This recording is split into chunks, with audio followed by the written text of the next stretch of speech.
It's time for MacBreak Weekly. The usual crew is here, and I mean all of the usual crew. Andy and Rene, and yes, Alex Lindsay joins us from Tokyo. We're going to talk about Rene's 10,000-word review of the iPad Pro, the ins and outs, the secrets of the MacBook, and Andy will, on camera, fix his broken Apple Pencil. It's going to be a great show. Next on MacBreak Weekly. Netcasts you love. From people you trust. This is Twit. Bandwidth for MacBreak Weekly is provided by CacheFly at CACHEFLY.com. This is MacBreak Weekly, episode 483, recorded Tuesday, December 1st, 2015. Casual Scary Clown. MacBreak Weekly is brought to you by Harry's. For guys who want a great shave experience for a fraction of what you're paying now, go to harrys.com. Get $5 off your first purchase by entering the code MacBreak when you check out. And by ITProTV. A good IT pro is always learning, and ITProTV is the resource to keep your IT skills up to date with engaging and informative video tutorials. For a free 7-day trial and 30% off the lifetime of your account, go to itpro.tv/MacBreak and use the code MacBreak30.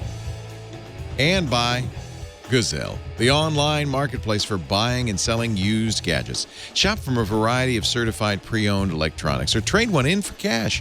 Give new life to a used device at Gazelle.com today. It's time for MacBreak Weekly, the show where we cover the latest news from Apple, of which there is none. However, that never stopped us before. Look at this guy over here, Andy Ihnatko. He's ready for the holidays. He's dressed nothing. He's done nothing. Are you going to do a tree? Yeah, I have my bachelor tree in the window right now. It's like entirely decorated with comic book and science fiction ornaments. I saw your Thanksgiving dinner, and I know you were happy, but it made me sad. Why? It is no joke one of the best Thanksgivings I've ever had. You made turkey. You made sous vide turkey. Sous vide turkey, which you were very inordinately proud, which is good. You made you had everything. Cranberry sauce. You had looks like you had green beans. You had everything. Potatoes.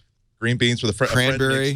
A friend of mine makes this wonderful hot sauce with Scotch bonnet peppers, and so they were seasoned with this perfectly spicy sauce. And then cranberry sauce from the can, the way that God intended. It's still got the ribs. God made cranberries round. That's why. Can-shaped food. There's nothing like it. Even have gravy, and then you're alone, and you're watching the Mystery Science 3000. Marathon on your iPad all alone, and it made me sad. I wanted to invite you over. It wasn't. See, that's I started but did not finish a blog post about this. That some people are. It's nice to have in the rotation a Thanksgiving alone for someone like me, because that's one Thanksgiving out of every 3 or 4 in which everything is the answer to the question. Well, Andy, what do you want on Thanksgiving? I'm serious. It's like, do you want? Good point. How do you want the beans? Just like you want them. Great. Yep. That's right. Yeah. How do you want the turkey sliced really thick or really thin? Great, really thick. All that sort of stuff. Do you want to eat it 6 or do you want to eat it 1? Well, I actually wanted to eat it 1, but then I saw the Turkey Day Marathon. Thought, you know what? Maybe I'll just eat it 6 instead. Everything. There's no stress whatsoever, including, oh my God, I have to get there on time. Oh my God, did I bring the right kind of wine? I did have opportunities. I had plans to have Thanksgiving with one of my sisters. Unfortunately, those plans had to fall through like the last 2 or 3 days. And I certainly had friends who would have been pleased to have me over. But it's like, you know what?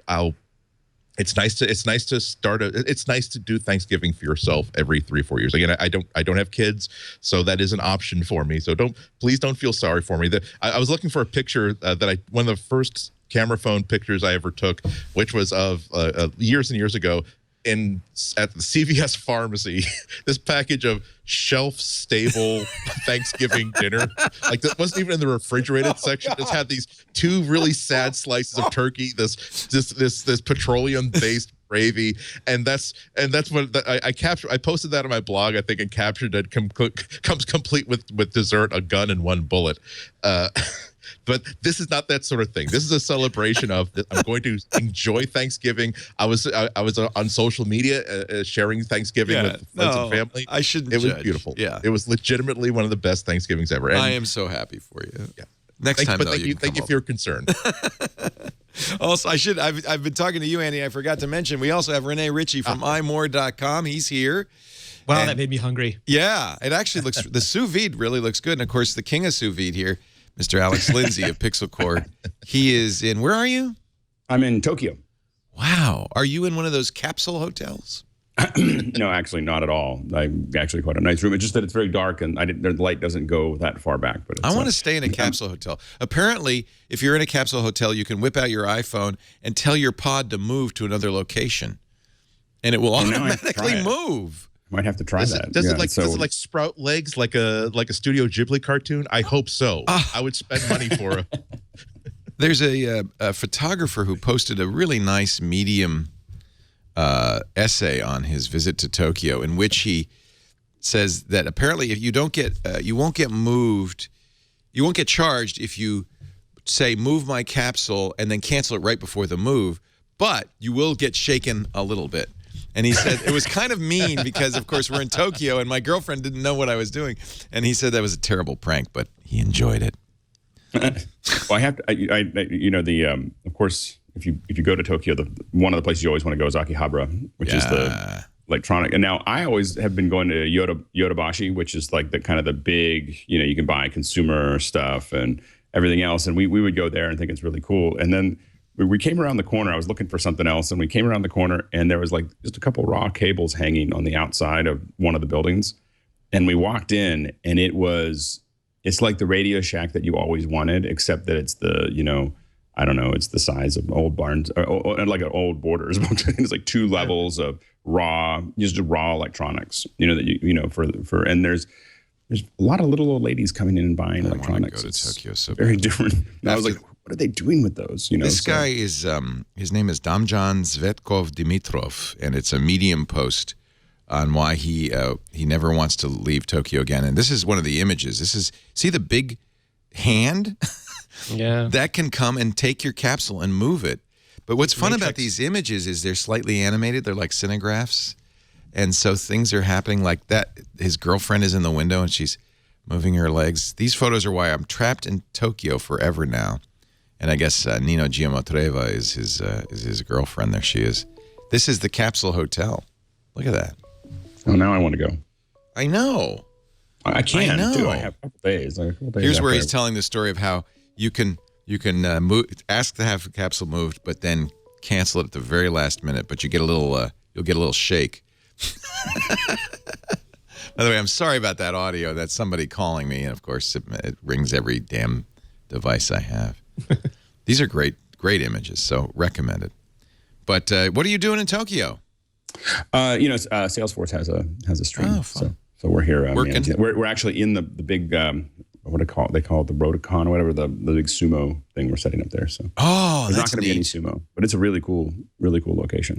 So that'll be on Thursday. Have any of you ever been to a big sumo match? I have not. I'd love to go. Now that I've been there, I really want to go to one. It looks like it'd be an incredible scene. So. Yeah. Someday I'll get there.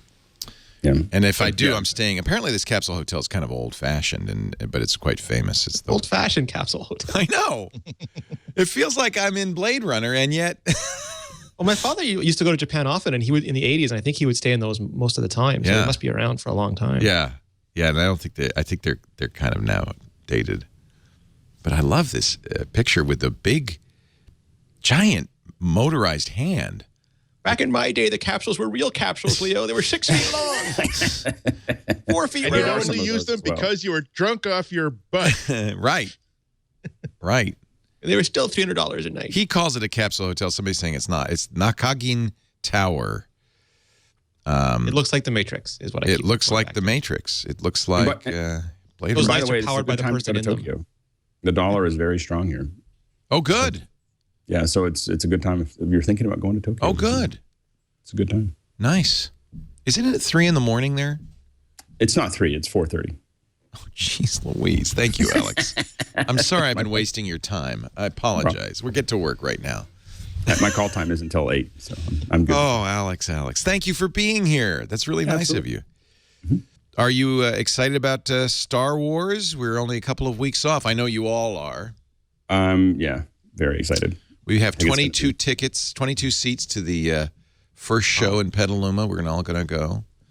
You got me a ticket? You got me a ticket? I did. If you want to come, I don't know if we're sold out, but I'm sure we can get you. I'm sure you have. The whole team is gone pretty much. Yeah. That's awesome. But I got Greg signed up. He said, I'm going to bring 2 people. I said, Greg, you can't bring your whole family. You got to.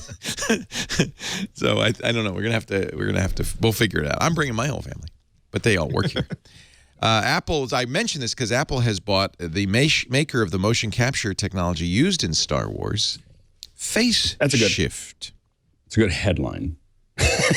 Okay. I'm sure it's a little insulting to the animators, to say that Faceshift is. I'm sure that Faceshift was used on some shots in Star Wars, but yeah, we just have to remember that really good facial animation is produced by really good animators who sometimes may use either video reference or use some of the data from motion capture or facial capture as a starting point. Right. But I think it's really unfair for people to say that this is the software that did all the stuff that we saw in Star Wars. It's just not the case. No, I've actually used the software and it's very good. Is this similar to what they used on Andy Serkis in the Planet of the Apes movies and in the Hobbit movies? It's a similar he had a camera kind of technology floating in front of his face, and it captured his expressions so that when they animated the gorilla or Gollum, he could look human.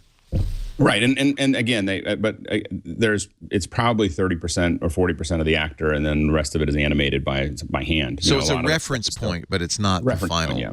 There's a lot of tweaking that goes on, and a lot of it takes the actual data and tweaks it. So you're taking them, and I have done a lot of facial capture. We have 3 motion capture systems. I mean, we definitely do a lot of motion capture. It's very useful, and we don't do it at a level where we need to do anything more than the motion capture. But when you're looking at Star Wars or a Pixar film or whatever, that stuff's being hand animated. Now, Weta, of course, does its own, has its own software that they use for that, for Gollum or other things like that. Right.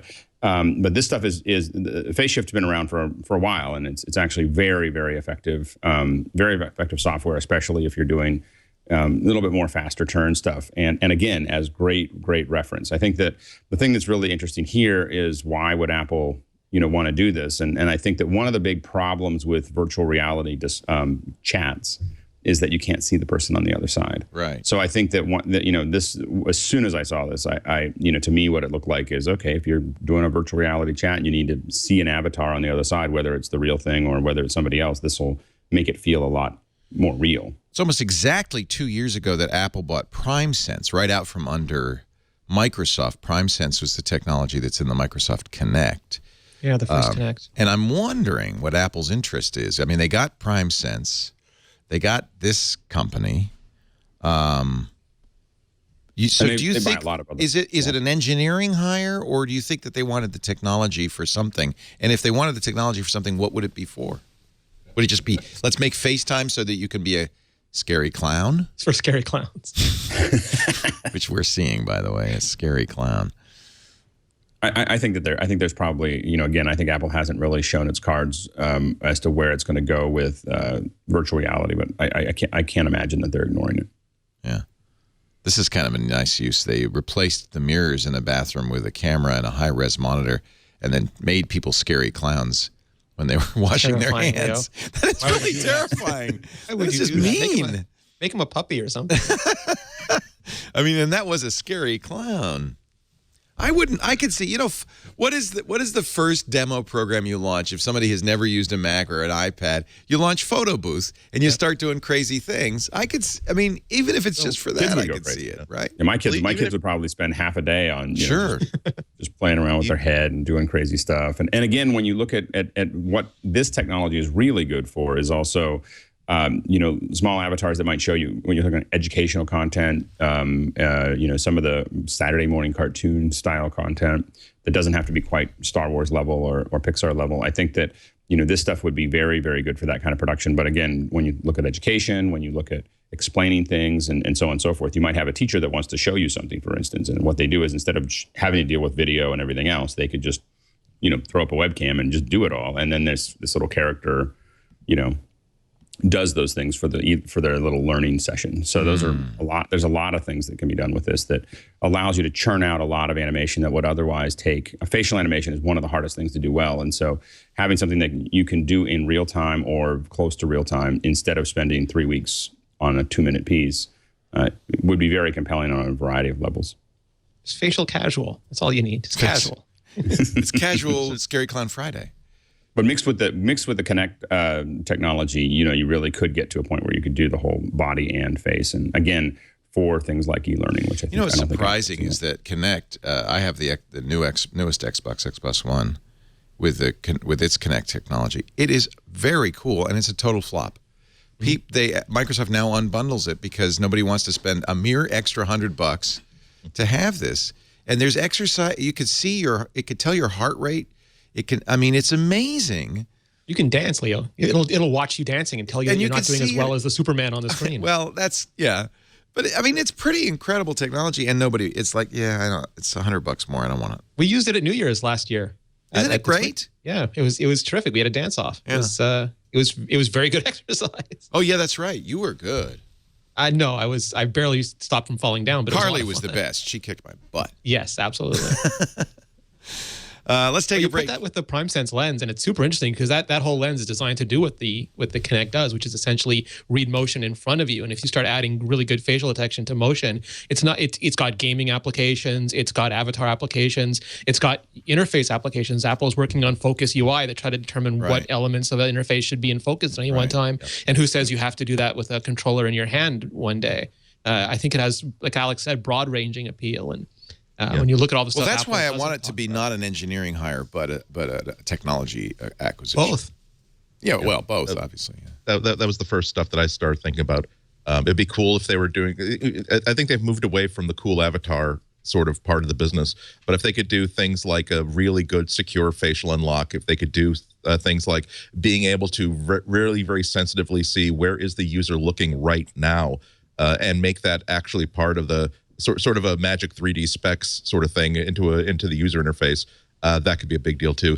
One of the things that's so great about Apple is that any other company would buy a company like this and you would say, oh, well, that's interesting. They must be getting into gaming or they must be getting into video or something like that. With Apple, it could be that they just bought, there's something that they're thinking of doing 5 years in the future that's totally weird that would just, when we think back 5 years later, we'll think, oh, that's why they bought this. I would never have guessed that they were using it for this.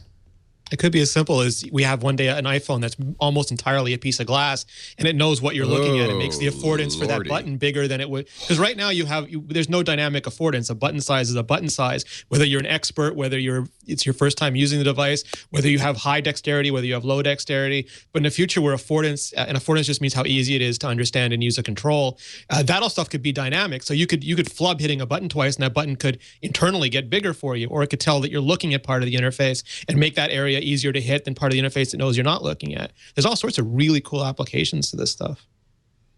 Well, let's hope Apple implements them. Microsoft, of course, has, as do some Android phones. It doesn't work well on Android, but Microsoft has implemented face recognition in its Surface line. They call it Microsoft Hello, and it's a pain in the butt because it's kind of a weird experience. There's a little eye appears on the screen, and it goes looking for you.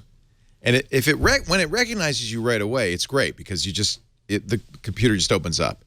But half the time you're looking at an eyeball going, looking for you. And then it never finds you and you have to enter in a PIN code. And it's just kind of, and the new 950 phones apparently have iris recognition, which means, and this doesn't work well, I think from a user point of view, you have to hold the phone in a certain place, in a certain position for it to look into your eye, and you have to open your eyes up. It's like global entry. Please back up. Please back up. You've done that. Yeah. Well, to get into the US, you get the Retina rec thing, and it says get closer to the mirror, get further from the mirror. You don't want your phone doing that before you can use it. That's just a pain in the butt. That's why I love fingerprint. A well-implemented fingerprint is definitely the way to unlock a phone I wouldn't mind seeing that on Macintosh. Of course, it's on the iPad as well on the iPhone. Let's take a break. When we come back, a really impressive Apple commercial that barely mentions Apple. I saw it on TV the other day, and I realized about halfway through, this is an Apple ad, but I think most people would not have known. And then at the very end, just a little, it's amazing. When you're a company that's this successful, we don't need to advertise. We just need to spend lots of money on network television for fun. Our show today brought to you by Harry's. Oh boy, the holidays are here, and Harry's has something for you on anybody on your gift list. Whether it's your Secret Santa gift, you don't want to spend a lot of money, but you want to get something nice, or it's like dad or that your husband, the loved one who's impossible to shop for. Harry's shaving sets, they start at just $15, and they're going to give you $5 off your first purchase. So that $10, and you can impress for it. Harry's was started by two guys who really are passionate about creating a better shaving experience by delivering an amazing shave at an affordable price right to your door. They also give 1% of their sales and 1% of their time back to the communities they serve. They're nice guys. I love my Harry's razors. They bought the company in Germany so they could design these blades to be incredible at a fraction of the price of the big brands. That's probably one of the reasons why 1 million guys have changed from those expensive drugstore blades to Harry's. And I love it that they come, and I never have to worry about it.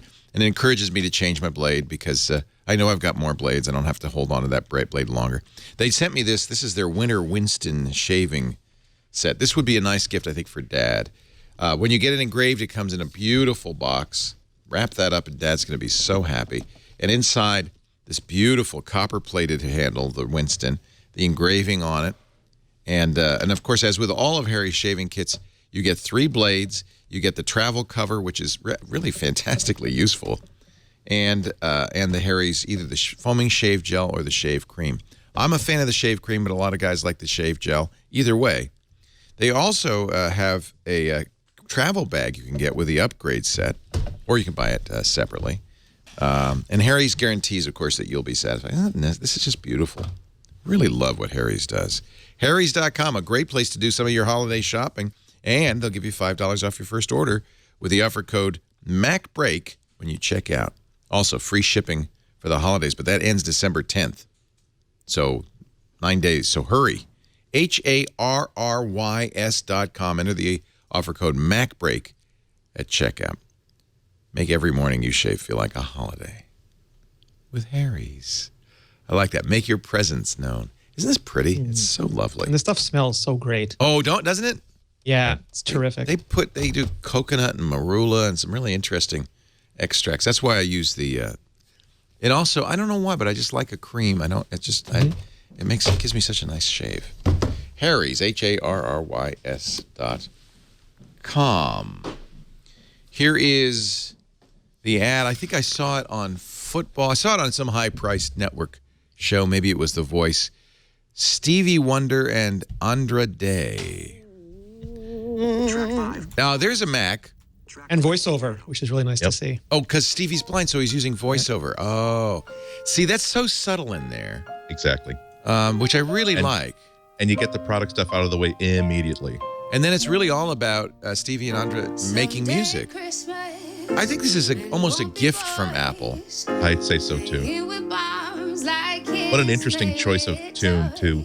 I wonder if they were affected by how bad certain events were in 2015. Do you think so? They were kind of because if you listen to the lyrics, it really is about how I don't think the world's going to be in good shape for us, but maybe by the time our children are grown.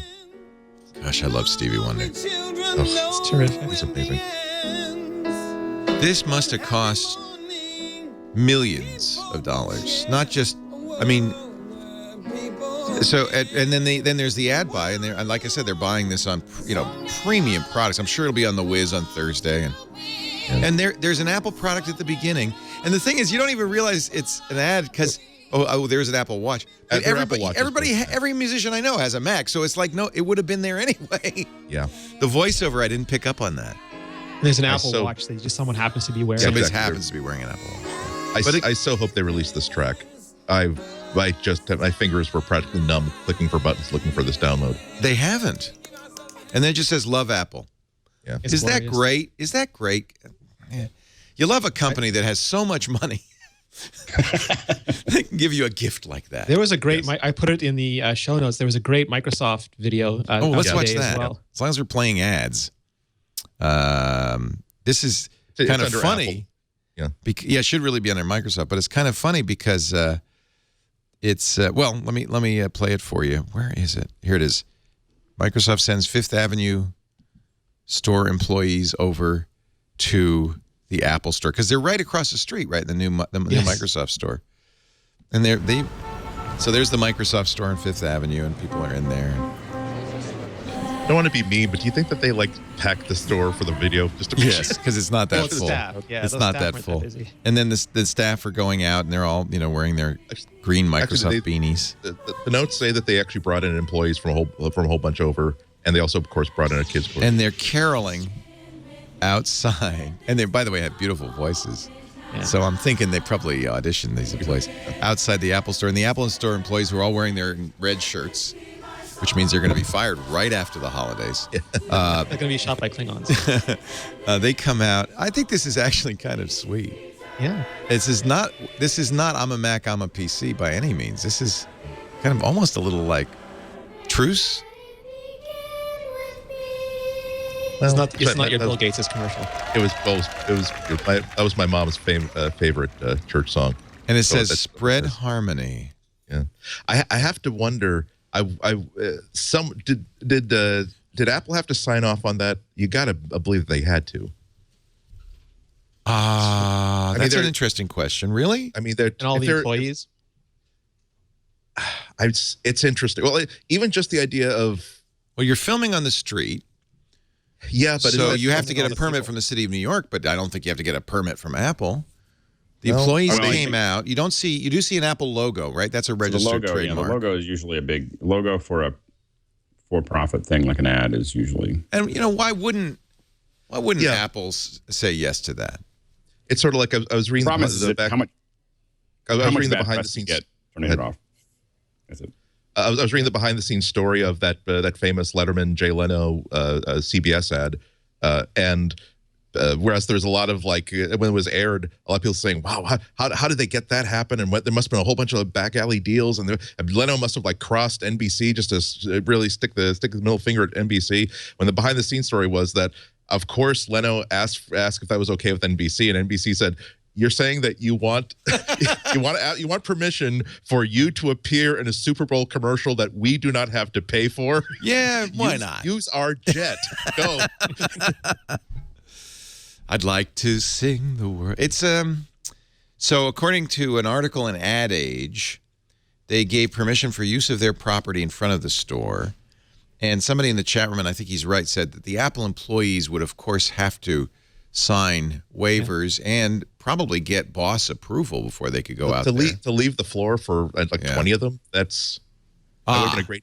Yeah, that would have been a great. Jack Red says, "Who says they're employees? They could just be people in red T-shirts." Yeah.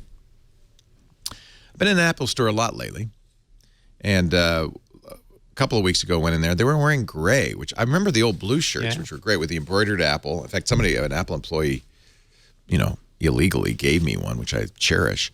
But they were wearing gray, which I thought was so ugly. But now they're wearing red for the holidays. It's much more festive. I like it. And I like it that they changed the T-shirt color just kind of on a whim. The other thing I was surprised, I went in for Black Friday because I thought, well, it's the day after Thanksgiving. Nobody will be at the mall. Everybody will be home with their family and loved ones. But the Apple store was, busy. I asked the guy. It's so funny because I go in the door, and we have an appointment at the Genius Bar because we're getting a monitor fixed. And there's our monitor on the bar, and then a little head comes up and some eyes look over it, and I hear Leo, yeah, and then he goes, "You remember me, Fred?" I said, "Oh, hi." No, he said, "I'm the guy who fixed your wet iPhone." I said, "Oh yeah, Fred, hi." Anyway, we got nice service, and I was, while I was waiting, I was looking around and I saw 3 pencils on the shelf. 3. So I bought them up. I and then scalped them outside on the front. No, I bought 2. I left one for some lucky person. So I finally got my pencil and canceled the order, which would not have appeared for 2 more weeks, December 14th. Weirdly enough. He said, yeah, I'm surprised to see those. Just sitting on the shelf. So I got my pencil. Thank you, Apple. And I like it. It is possible to make it lag if you have a lot of stuff going on. But it's nice. And I didn't realize this, but of course, the pencil comes with an adapter that you could plug this into a regular Apple charger, which is nice.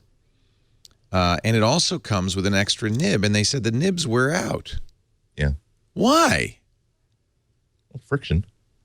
Yeah, but there's not much. You're on glass. Losing molecules. Molecules at a time. That's part of what makes pencil kind of interesting. That they didn't go for a hard, durable tip, which you'd have on a note taker. They really wanted to make it feel like a felt tip. They really wanted to make it feel like a natural. So there's a little friction in there. Mm-hmm. Yeah. It does feel good. It's really fun to play with.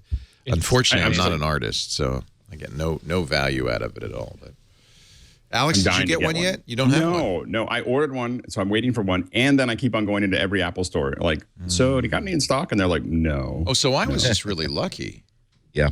They get them in, like, they get a few at a time. They get, like, a little shelf full, and then they go, and then they get a few more. Do you have to go, like, right when they open? Because I this get was there, at like, 4 in half the an hour after they afternoon. open. No, sometimes they get it in the afternoon. Yeah, their deliveries aren't always first thing in the morning. Oh, yeah. I thought, boy, Black Friday. I'm amazed to see those. Either they got a lot that morning or they got some more. Yeah. But they also had the keyboard. Look at this is the Expando keyboard. You know, the Apple. The smart keyboard. It ate all its vitamins. No, Leo. Take some more. Take some. The keyboard in first. Try again. It's not smarter than its user, definitely. It is definitely requires some Rubik's keyboard. Yeah, it's origami.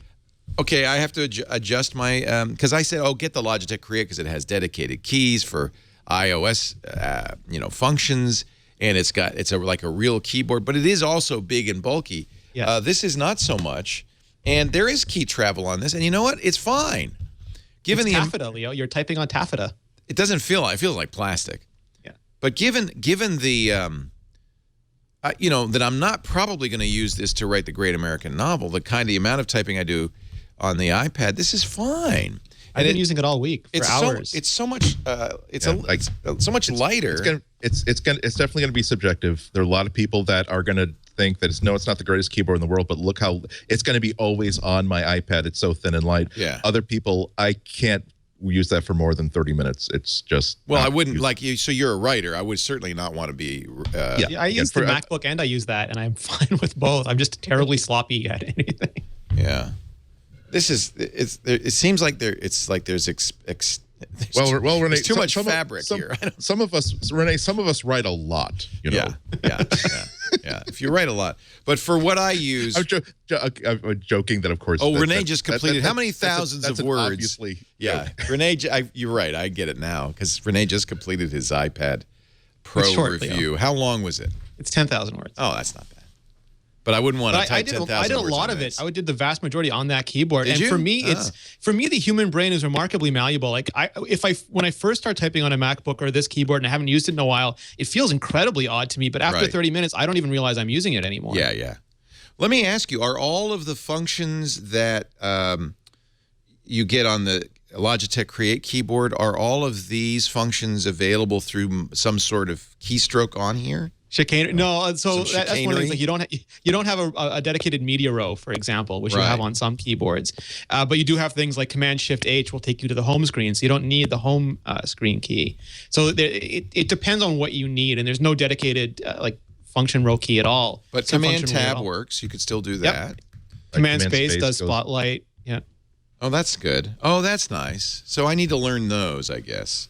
Those are the two that I really care the most about. And Command-Shift-H is a big one. I really dig that a lot. The fact that I use Spotlight and Command-Tab on my MacBook so much, it's second nature. So to see that translated just one-to-one to the iPad. Right. That's how I iOS 9. Yeah. You're funny, Andy, because for years you refused to use Alfred or any of those launch. I was the same way. Because you didn't want that, but because it wasn't beyond. No, you had a very reasonable point, which is it's not going to be on every Mac I use. It's a third-party aftermarket thing, so I'm not going to put it on there, but it's command space, and it's the same kind of functionality. Now that Apple's built it in the Spotlight, you can't live without it, right? Yeah. Yeah. I love it. You could type the first few letters of anything, application, document. Yeah, and I had the same sensitivity. I wouldn't do it until it was on everything, just because I just didn't want to. I end up on a lot of computers, and I just didn't want to have to. I guess that makes sense. I just what I'm love hoping that. is an iOS Another tip too, if you've got it plugged into power, you can use Hey Shlomo to make sure you don't have to take your hands off the keyboard. But why do you have to be plugged into power? Because, you don't on the other iPads. Yeah, I don't know. It's got the A9X. It theoretically does not need to be. It's either that Apple it's likely that Apple either just didn't enable it yet or believes that there's something fundamental about the nature of the iPad that doesn't need to have it the way that an iPhone does. I hope they add it. So no iPad will do that. No. Oh, just the iPhones. Just the iPhone 6S and 6S Plus. Yeah. But the A9X chip has the same integrated M9 processor, so it should be able to do it.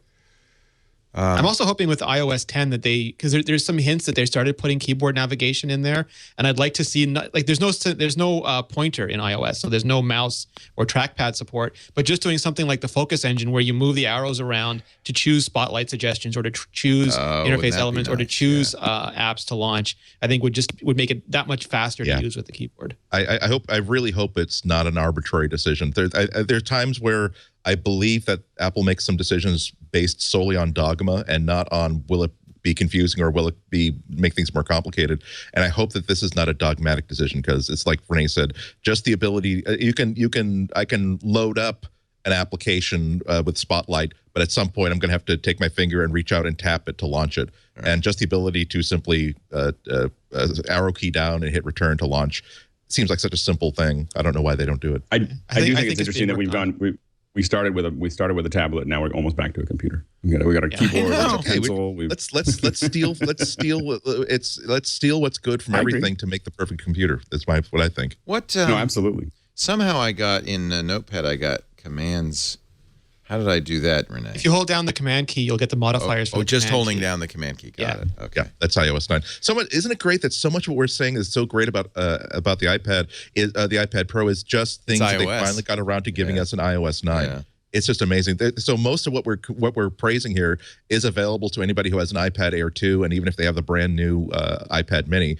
I think it opens up so much better on the iPad Pro, but it's not as though they've really created a division between classes of iPad owners. It really is anybody who has hardware that can support these features, fine, we'll give it to you.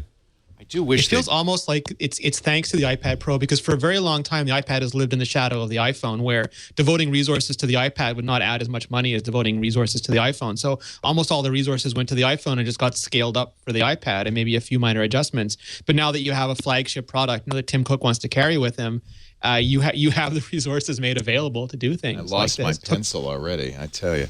This is what I ended up doing with my pencil. I put it on the keyboard like that. Of course, that's a little bit in the way. I wish you need to find my pencil on the watch. You just need the watch thing to find my pencil. I just wish Apple had done some sort of affordance so that the pencil wouldn't just be free floating. Not everybody buys a pencil, so they don't want a permanent attachment for an optional. But even a clip on the pencil so I could put it in my pocket would have been nice. Aftermarket Homer head clip. That's all I'm saying. Yeah. Homer head? It should be Homer? Homer head or troll head or whatever people want. Like a Pez dispenser. You could have, and the charging thing is so weird, but at least it doesn't take very long.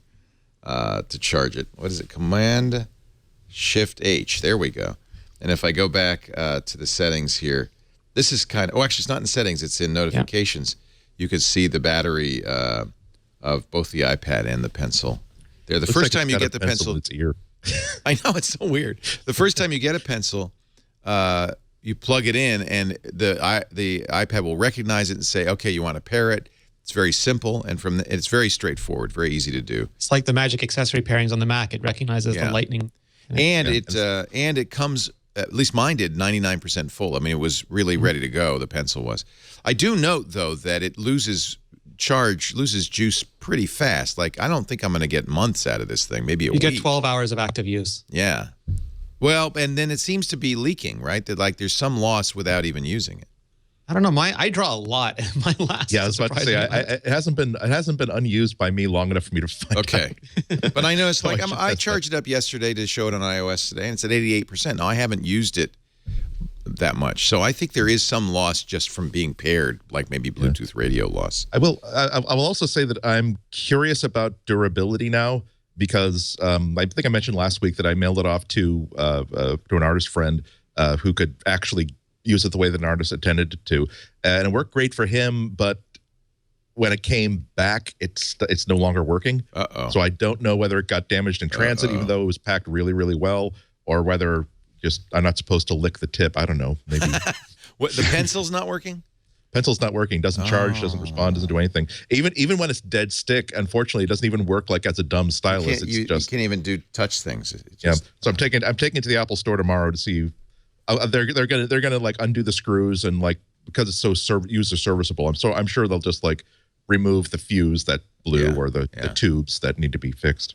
That's interesting. $100. I'm dying too because I love that pencil. Well, and you probably mentioned this, but it's weighted in such a way that when it rolls, it always ends up with the tiny little logo, Apple Pencil logo, face up.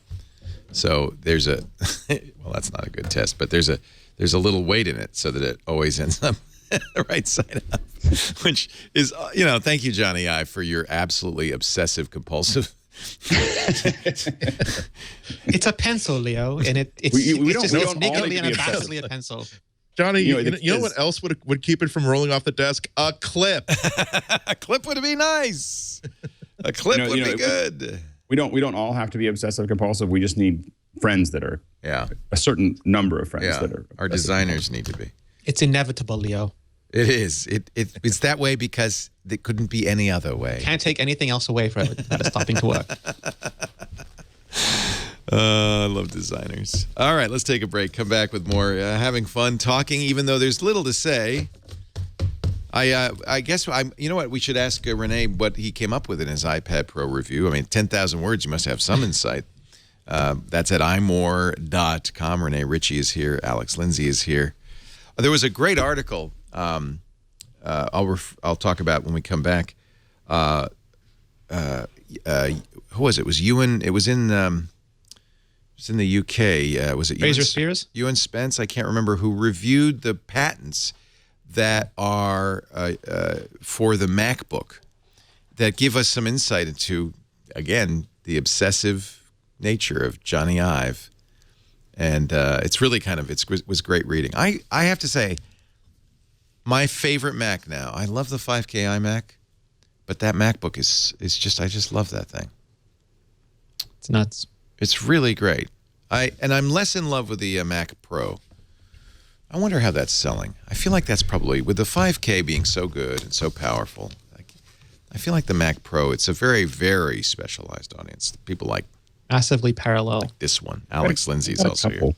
Got a couple. Do you have a few?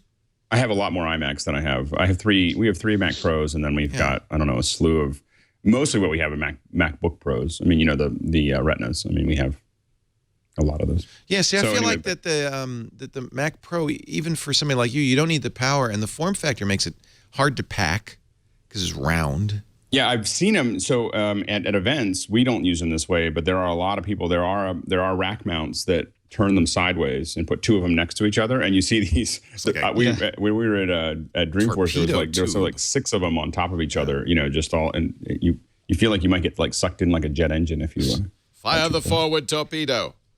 Yes, put them on your back like the Rocketeer. That's what I want. A Mac Pro backpack. Our show today. Leo goes portable. Just plug him in. You're gonna have to have a big UPS to run it though. So right. So you have like 60 pounds of UPS. Is that a battery on your butt? Yes.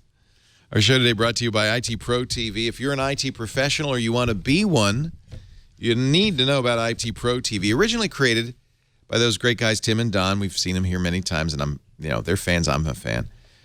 To help people get their certs so they could become IT pros and get a job. Certs like A+, Cisco, CompTIA, Security Plus, the CCNA, MCSA certs. But I think it's also a great way if you're an IT professional to, there they are, there's Tim and Don. That's Tim. To tune up your knowledge, to stay on top of things, and even for people like us who aren't professionals working in the field, man, there's so much good stuff there. ITPro.tv/MacBreak. It's the video network dedicated to the world of information technology. Over 1,000 hours of content now, and that number is going up all the time. They have 2 studios, 50 hours of content added every week.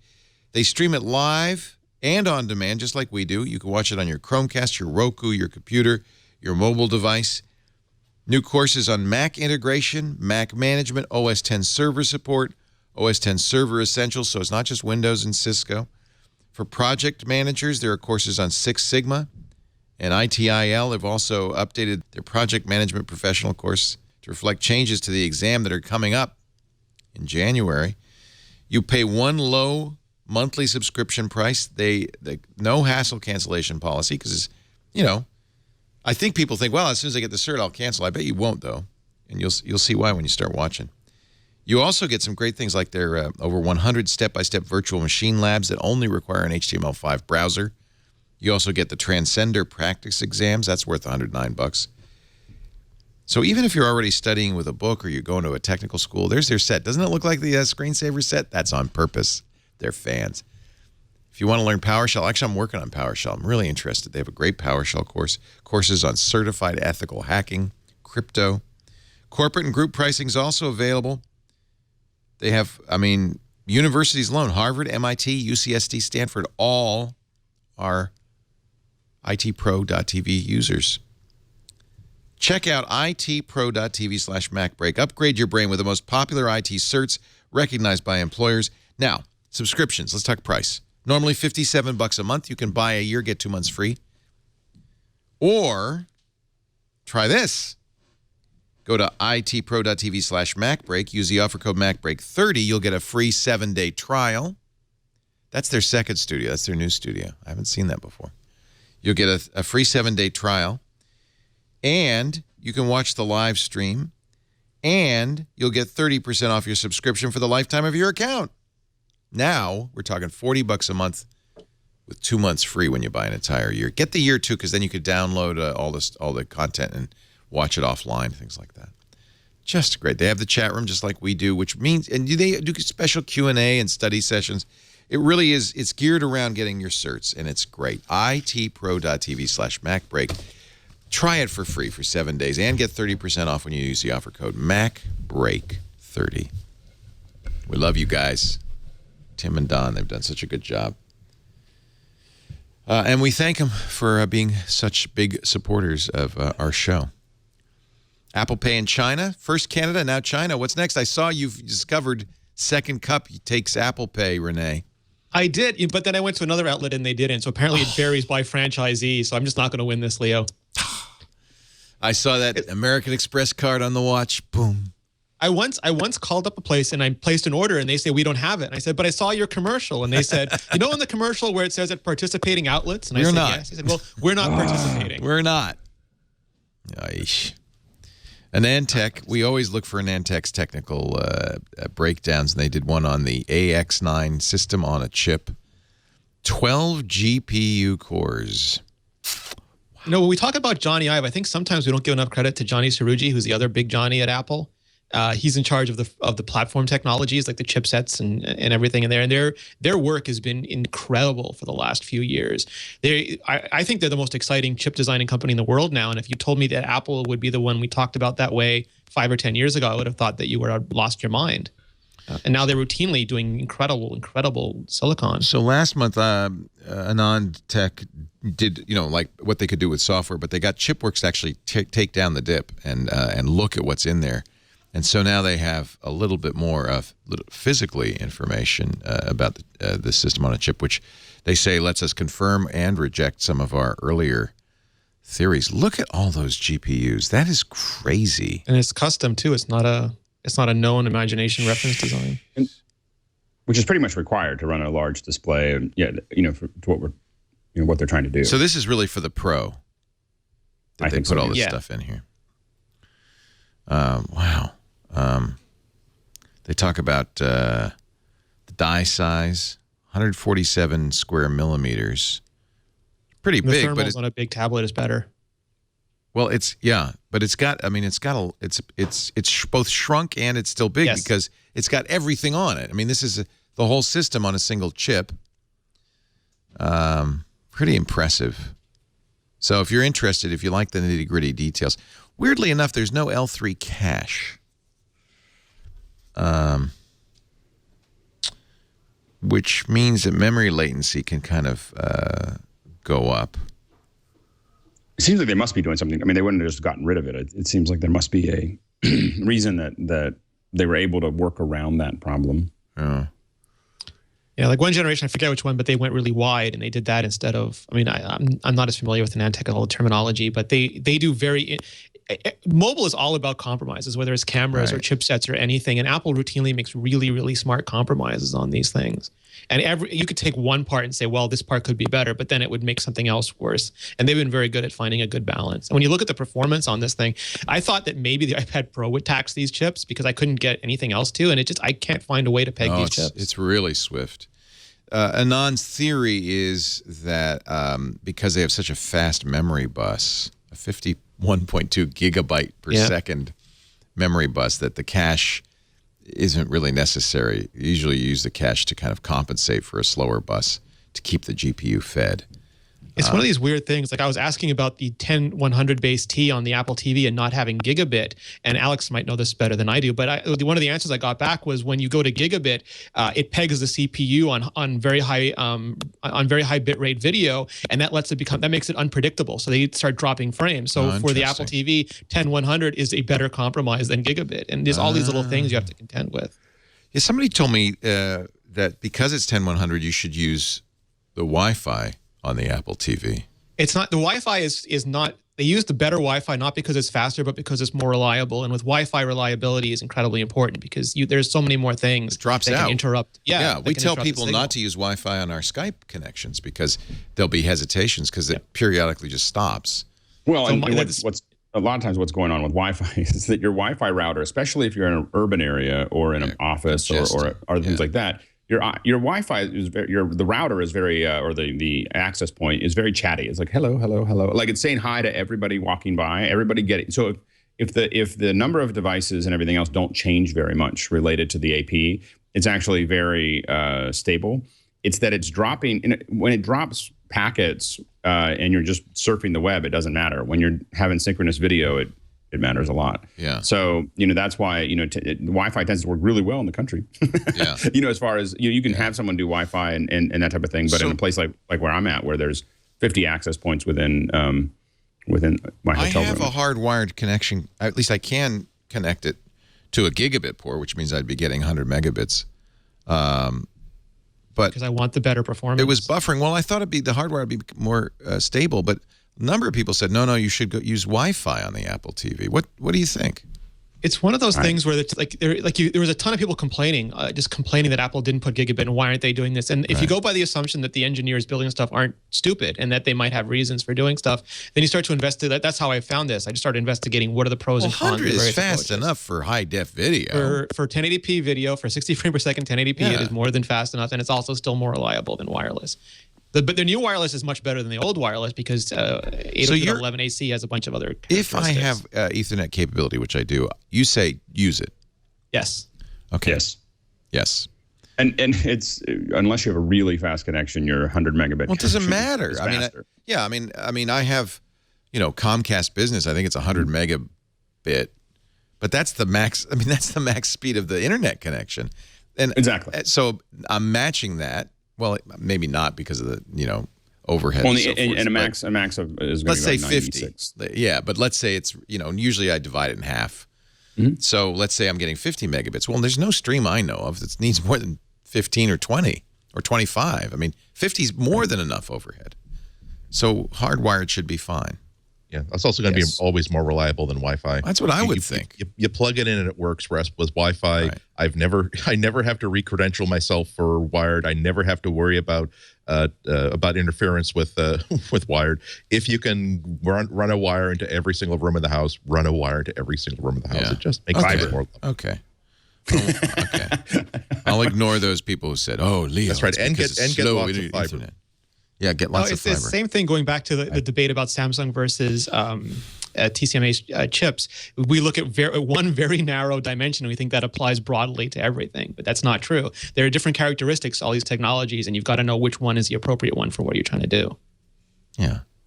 And yes, I think in general, trust the Apple engineers. That said, it would make you feel a little bit more secure if you knew that if there were an app, if the Apple TV were to support 4K at some time in the future, at least I know that I've got more bandwidth than I actually need for what the Apple TV could do right now.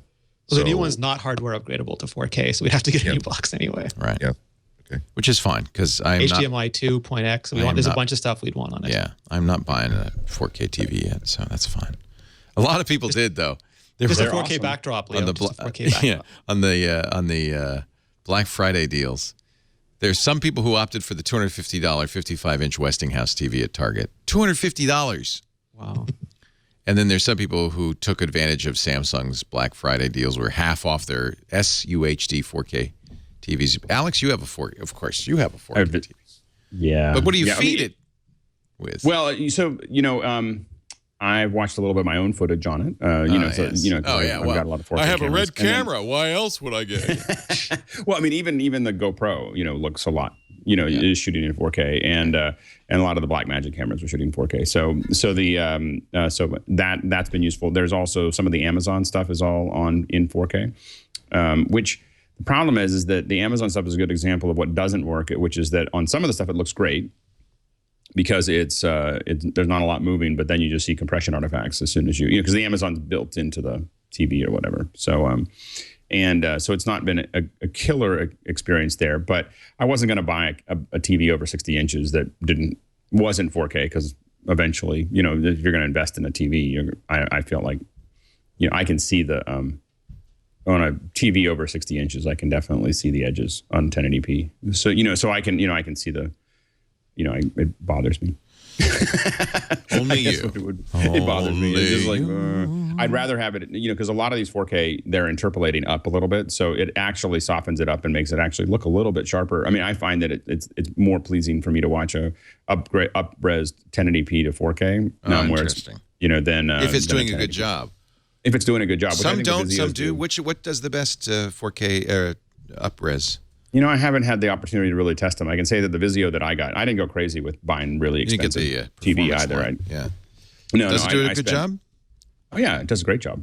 So I think that it's a good TV. I've had a lot of Vizios just because I just I want a big TV, right, but I don't want to spend $5,000 on a thing. So usually my limit is usually about $1,500, $1,600. So if there was some sale on HDR. I want the HDR. Yeah, I'm waiting too. That's exactly right. So there is a standard.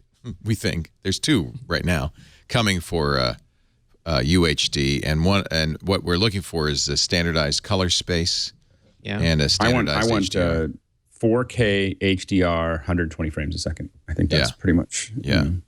So that's not here yet. 24 frames. That's not here yet.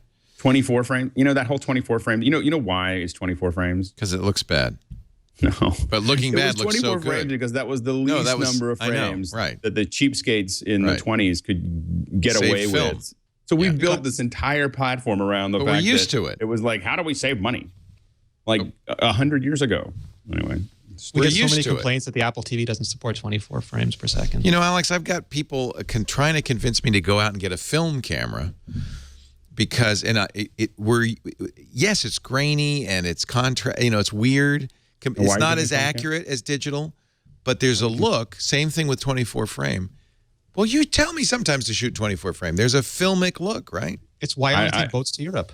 I think I said that. The last time I shot 24 frames, it was to do the same thing that the filmmakers were doing, which was to save 15% on my bandwidth. No, that's not. That's not in the early days. Yeah. When we did the early Mac breaks, when bandwidth was a big issue and we kept on putting people, seizing networks and stuff like that, we 24 frames literally cut the bandwidth usage by the file size by 15%, and that was a big deal. But after that, we work at anywhere from 30 to 60. Interesting. And so you're not one of those people that fetishizes 24 frames. No, if you do live, it's really hard because all of your live equipment is not designed for 23.98, and so you very quickly it's beaten out of you pretty quickly. And we always see people who start doing live streaming and they all want to do 23.98, and then you talk to them a year later and they're at whatever 59.94, whatever. They've given up because it's just not practical because there's so many pieces of equipment that just won't do that. I'm waiting. 7.1 has started showing up in the App Store, so I'm super happy. There's no way to find it unless you land upon it by accident, but you can get Dolby 7.1 stuff there now. In the App Store? No, the App Store, sorry, in the iTunes Store. So like we rented Rocky Horror Picture Show, and it's 7.1 just to try it out. Sounds great. So you have a 7.1 system? Yes. Obviously. That was a stupid question. Yeah, both my systems are 5.1. I find that's fine. But it's a number, Leo, so you have to try it. Yeah. And I'm really not sold on Atmos about the idea of having a speaker above me coming from the ceiling. I don't care. If Batman's coming down from the ceiling, I'll imagine it. It's crashing through the ceiling, Leo. This Black Friday was kind of, I think, a watershed Black Friday. For the first time ever, by the slightest margin, more people shopped online than they did in brick-and-mortar stores. And a lot of that was on iOS. 78% of mobile shopping on iOS devices. This is from Custora e-commerce Pulse. 21% Android devices. And given that really there probably is many, if not more, Android devices out there than there are iPhone devices in the U.S., that's pretty... I guess iPhone people are more likely to shop online. I guess. Well, iPhone people, this trend has been, I think, it's almost since the iPhone was released, is that iPhone users tend to spend more money. They just in general. And so there's kind of a general thing. They buy more apps, they buy more things, they buy more accessories. Yeah, but this is the like, Black Friday thing, right? Isn't it? Or maybe not. I mean, they buy more it things, is, but it's just money. A lot of the stuff is skewed because remember that Android devices are very wide gamut of devices. A lot of the blister pack like Go phones are Android devices, and they're not necessarily even capable of doing. They're not necessarily capable of doing everything an iPhone can do, and B, the people who buy them don't necessarily buy them the way that someone would buy like a Samsung Galaxy S6. They buy it as their just day-to-day. All I need is a phone for text messaging and Facebook.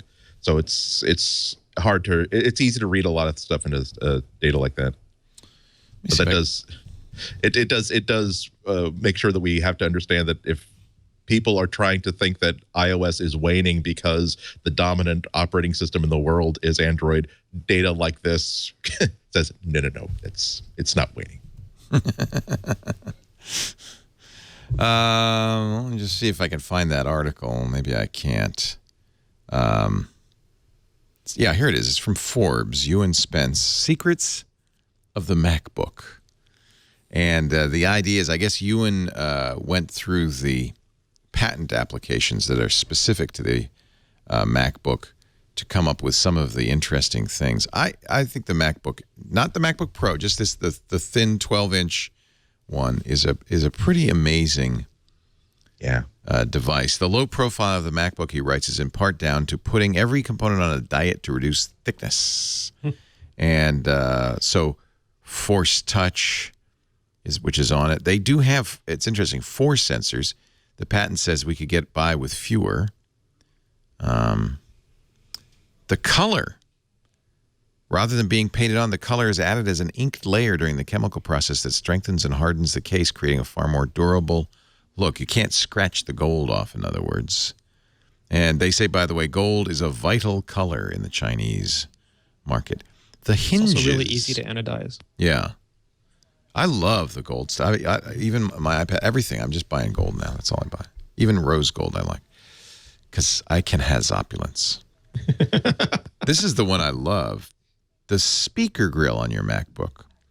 The MacBook drilled holes for the speaker grills all look exactly the same, but that's not actually the case. Some of them are over the audio channels that pipe the sound out from the speaker. Others are over circuitry, and some are simply dummy holes for a better aesthetic look.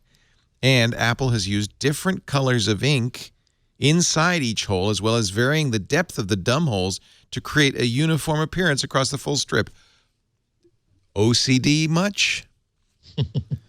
But I guess that's why we love it, right? Yeah, I mean, it brings the industry forward. Yeah. Well, it sets a standard that's hard for anybody else to live up to. Force Touch. Go ahead. It's just such a special device. Yeah. And it certainly wasn't for the majority of MacBook consumers, but you look at how it works and you look at everything inside it and you appreciate that this is Apple very intentionally making a computer that is going to be great for them in 2 years' time. and their attitude was, well, why wait? Let's just make it right now. Yeah. Let's show off a little bit and say that this is we're willing to take all those pies in the face for people saying only one USB port and it's also the charging port. Duh. I have not had. I actually love that, and it's one of the reasons it's so thin. The available ports of the MacBook caused a lot of discussion when first announced, with almost everything reduced to the solitary USB-C port. Not only now, this is interesting. Not only does this reduce the complexity of construction, but the port itself, its construction could be a little more than a tongue on the printed circuit board, with the case providing the protection and the support, and then they merely have to. There's one less component on the PCB, and the ability to keep everything thin, thanks to the lack of a metallic housing on the PCB. All they do is put a gasket around it so that dust can't get in through the. Even the Force Touch trackpad, because it's not a mechanical trackpad, you don't have to actually have anything underneath it. You don't have to stack it vertically. You can have the logic for that wherever there's room for it. And the terrace battery is brilliant too, because a lot of people, I think, they think that battery is like frosting, and that if Apple would just, put a frosting thing in and pump more battery into everything, it would all be magically better. But battery geometry is hard, and like it's a thermal insulator. It's not radio transparent. There's laws governing how, like the size of battery cells and size of batteries that you can ship safely. There's all sorts of concerns for batteries. When you look at the MacBook, when you look at the Mac Pro, Apple very deliberately showed the terracing they had to go through to make as much battery in there as they can. It's not just carve a bigger battery. It's all this effort to terrace the layers of the cells, and it's pretty remarkable. German media conglomerate Axel Springer is suing iOS and iOS ad blocker. Now we did a great triangulation yesterday with two of the guys from AdBlock Plus in Germany, and the guy who does Crystal for iOS. And it turns out he's great. Dean Murphy is great. Really neat guy. And what's funny is Crystal, he just was kind of an offhand thing. He heard about it. He said, well, let me see what I could do. He didn't really think about it as a product, and now it's become a full-time job. Of course, he says when it was free in the first few days, there were 100,000 downloads. Yeah. Now he's kicking himself. He should have charged 99 cents. He does now. But in any event, Springer it's not the first time they've filed suit against ad blockers. This is against the Blocker, BLOCKR, one of the best-selling ad blockers on iOS 9. But they sued AdBlock Plus, and this is important. Lost. In every court case so far in Germany against AdBlock Plus has prevailed because the German courts don't say anything illegal with blocking ads. So you can understand why publishers are upset about ad blocking, but and they continue to sue, but it seems unlikely that they will prevail in those. They certainly haven't to now, and there have been many, many cases, including Axel Springer against AdBlock Plus. Good, by the way. I thought a very interesting topic and a good conversation from yesterday's triangulation. If you're interested in the issues of AdBlock, because of course I have mixed feelings, as I know you do, Rene, about It's funny though. I forget who said it. It might have been Mac Stories, but the ad blockers have tumbled from the top charts. They were super popular at launch. And there's everyone thought everyone was going to adopt them because they were easy to do, and it turns out the rates haven't really changed. I think it's not been the ad blockalypse many feared. No. There is a rumor again, as there was last year, that Apple will abandon the headphone jack on the iPhone 7 in favor of Lightning port connected headphones. Last year, the same rumor didn't materialize. Do you think it's more credible this year?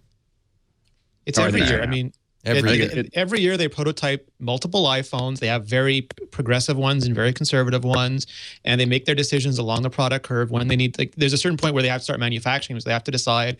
But up until then, Apple is going to experiment with anything that any of us in the internet think that they should have. They're a smart, logical company, and they have billions and billions of dollars. So they have an iPhone 7 with a 3.5 millimeter headset jack, and they have one probably with USB-C and one with Lightning that they have adapters for. I think HTC had an adapter for 1 year ago on one of their phones. So it would be surprising if this were not the case. And the bottom line is that the headphone jack, while it's been around for a long time, is old technology. There's only so much you can do with it. So having a legacy connector makes sense to some degree, but I think that we're probably one or two versions away before they get rid of it, just because it's legacy. There's a limited number of things once you move away from that, and there's a lot of things that'll be problematic for me because I just have a lot of things that'll plug into it.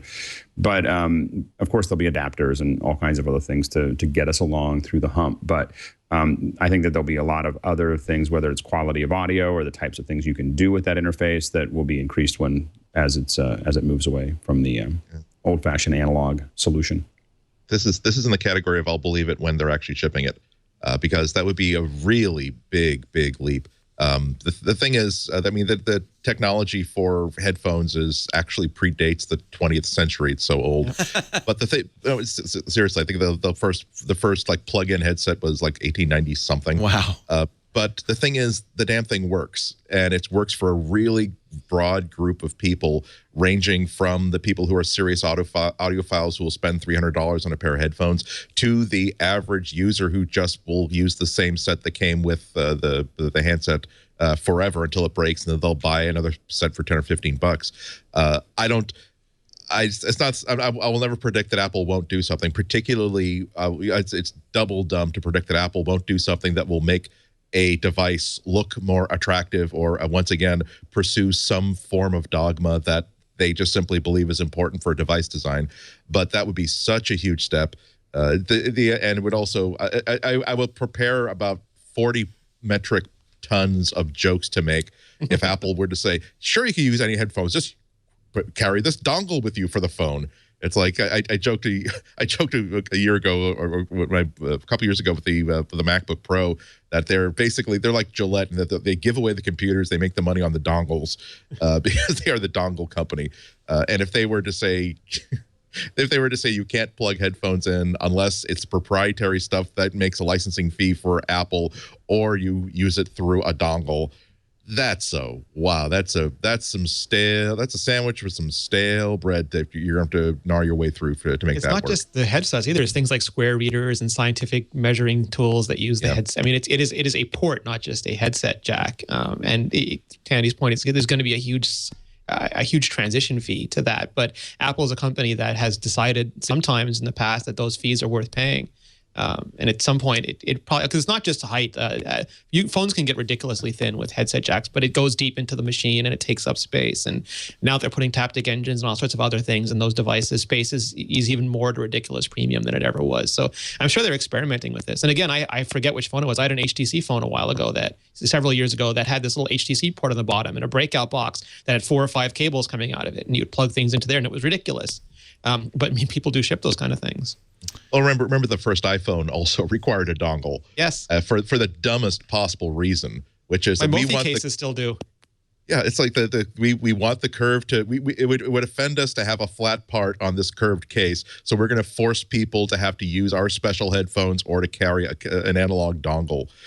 So it would also add to the cost of headphones, because you'd have to have an A to D or a D to A converter built into the headphone, which means Apple couldn't bundle inexpensive white earbuds in there anymore. Some people are thinking that this will lead to high definition audio as a standard on iOS. I think they would still bundle Lightning headphones in there. They'd have to, because I mean, you're not going to buy a phone that doesn't have its own headphones, not especially if they're non-standard.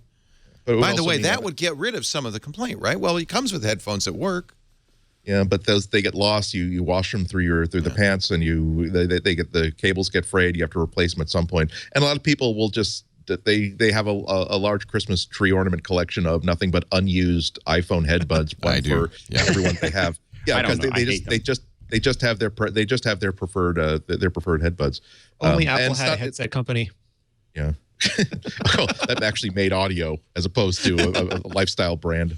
This isn't new. I mean, Apple patented this and made it possible, and one company made headphones that use the Lightning connector, the Fidelio headphones from Philips. No evidence that they're in any way a better headphone, but it's like the home button thing. I mean, like Apple prototypes everything, and eventually one year we will have a completely flat piece of glass, like an Iron Man or like an Avatar, and everything will be wireless and holographically projected. I believe wireless more than Lightning connected headphones. I feel like that's really what Apple would Watch assume. has no headset jack on it. They would just assume you're going to be wireless. Exactly. But the Lightning jack is there already, so you might as well. It's probably going to be the line. And I can see Apple, just saying, well, you can still use your wireless one. The problem really is that Bluetooth kind of stinks. I mean, it doesn't work well. And you're correct. It doesn't work well. It's like charged. every couple of years I get a new like Bluetooth headset just to try for phone calls, and it's just the clicking. I use wired ones. I use wired ones. Me too. Yeah. Me too. It's just I don't know how works. I put my I'm like, Automotics in there. The sound, they're good headphones, and I can make phone calls with them. Apple has a strong might as well culture. Like the MacBook was their idea of what could you do if you had no ports on a Mac, and they decided you couldn't do wireless charging through metal back then, so they had to give it one port. So you might as well use a port that does data and power. So this is sort of like we can have wireless headsets, but we have to have one Lightning port on there to charge the thing. So we might as well give it the ability to run headsets as well. You know, the fact that this rumor keeps resurfacing really tells you that people believe that Apple. It's a very Apple-y thing to do. Somebody's suggesting, this is Curtis B in our chat room, says, why don't they bundle headphones that are wireless, that recharge just like the Pencil does through the Lightning port? That might actually be kind of a cool product if they could get it to work, right? Might be prototypes like that already. I mean, they try almost everything. Yeah. It's an interesting thesis. Apple Music is coming to Sonos, by the way. Good news. I think many of us are Sonos fans.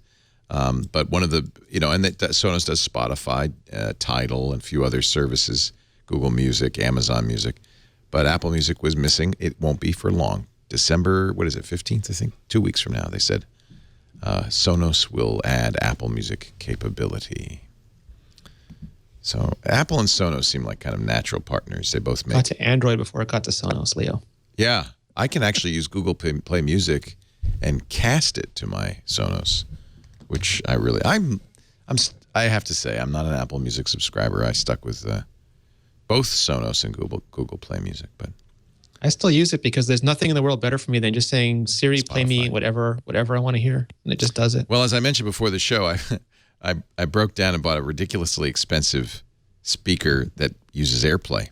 Yeah, and that should work better than Bluetooth. Once you get the speaker paired into your Wi-Fi, if you got a decent Wi-Fi signal wherever it's going to be. That should and it work even does better. Wi-Fi Direct, which is very good. Yeah, it does. It does DLNA, and they look like the old JBL speakers I grew up with. Damn you, Leo! Damn you! It's ridiculously expensive. It's the JBL Authentic. No, but it does have a ground wire for your phono plug. Nice. It has a phono plug. You consider that you're going to have to move to reel to start spending more money. I want reel to reel. I have been thinking about buying film cameras, so there is something in there. Lisa said, why don't we have a turntable? I said, are you kidding? Is this a joke? Then we'd have to buy records. And digitize them all. Yeah. But it would be kind of fun to have a old turntable, one of those, with a Stanton cartridge, one of those Techniques direct drive turntables. A gramophone. A gramophone player. The only time I ever wish I had a turntable is when I go through my storage unit and I find that Mel Brooks album that I have that is on vinyl and has never, ever, ever appeared even as a bootleg anywhere as far as I could find. And the thing is that the 3 or 4 albums that I want but can't find anywhere, there are a lot of other albums. It's okay. I have to say that happens less to me in audio than it does in video, but there are a lot of movies that are not in digital form in any way. Mm-hmm. Which means you'd have to buy a DVD. Well, they're digital in DVD, but you'd have to buy a DVD. And I don't want to buy a DVD. I really don't. Sorry. Or any more than I want to buy a vinyl record. It's kind of the end. I think I had kids at just the right time where they kept on putting quarters and all kinds of other stuff into the DVD player and breaking it. That it was just like the right time where after buying like the 3rd one, I was like, okay, I'm not going to do this anymore. I'm done. No more physical. Untoward in our chat room says, I'm turning into a hipster after the turntable and film camera. All I need is a beard and a turtleneck, and the transformation will be complete. Beard. With beard oil, proper amounts of beard oil. Ooh, I don't want a shiny beard. Just keep glitter out of it, and we'll be okay. You gotta cut that hair short on the side, Leo. Spike it up a little on the top. Get a big beard. I'm too old for that. I am actually now. I have completed 60 years on the planet. 59 years. I'm in my 60th year on the planet. It's too late. Belated happy birthday, Leo. Thank you. I don't celebrate for obvious reasons. Lisa did enough for you. She was very sweet. She was very celebratory. And we're doing a part. We're going to go to Las Vegas for a night on Thursday for my birthday. And we're going to see a Cirque du Soleil show. We're going to see the sexy one. Excellent. Zumanity. And she said, and I got us the sofa seats. I went to it. I had never been to a Cirque du Soleil, and that's I got taken by it so for a junket, and I went there, and both my brother and I were just kind of like, we had no idea. Like we were like, is this what they're all like? Yes, it's amazing. And though, if you're only, they're all good, but if you only get to see one, the Beatles Love it's in Vegas. It's a permanent show in Vegas. Is incredible. It's incredible. I remember, I saw the first Cirque du Soleil 20 years ago in San Francisco in a tent when they first started coming around. I was blown away. I was talking to someone else who runs a circus, and they said they basically changed all of circus because it's so difficult now to get circus performers because the real money is all Cirque du Soleil, and then everything else is everybody else has to fight over everything else. And then they took the next step, which is they started building these permanent installations in Vegas, and when they build the stage, they can make it even better. Yeah. So the stage starts flat and turns sideways, and the performers are climbing up sideways. They're in water. It used to be in Montreal in our backyards. I know it's local. There's a local. It's a local group. Thank you, Montreal. We had nothing better to do in the winters. So think of this. Incredible. It's great theater. Yeah. Anything else to say before we take a break and do our picks? Sketch left the Mac App Store, and a lot of angst erupted. Sketch was, of course, one of the companies that was bitching about the iOS App Store, saying we can never make our product appropriately priced for the iPad Pro because nobody's going to pay $99 without trying before they buy, and then we can't do it. So now they've even left the Mac App Store, which is sad. Like BB Edit and Coda and a couple others. Yeah, some of the best. But it's not such a big deal on the Mac because you can still download them. I don't. Is the Mac App Store such a great boon that you go, oh, that's too bad? It's for customers. It's nice because when you install a new Mac, you just launch the Mac App Store and re-download a bunch of stuff that you don't have to worry about. Like I forget someone on Twitter was saying that they just they got a password. They had to call in. They had to read out a 54-character number to get their activation key. And the Mac apps. I remember once with Adobe, I had to call in and press a secret leaf in the logo to reveal a number to give to them to get an activation code. And it prevents all that sort of stuff. No from more happening. dongles. So it's very convenient. Yeah. And I have to say that if an application costs less than $100, and it's not in the App Store, I have to really need it. Really? like it's just like I look at it. I go, really? And it comes down to the computer. I change computers a lot, and so being able to just go to another computer and hit it the night I get it, and I get up in the morning and all my apps are back on it. Yeah. And then there's the handful of the stupid little apps that I have to now go and download and put passwords in, remember where that password was, and then it's 2 or 3 more hours of my time that I don't want to spend. Well, I'm the exact opposite. I said I configure so few Macs over the course of the year that it's a big convenience to have everything from the Mac App Store, but it's not so inconvenient.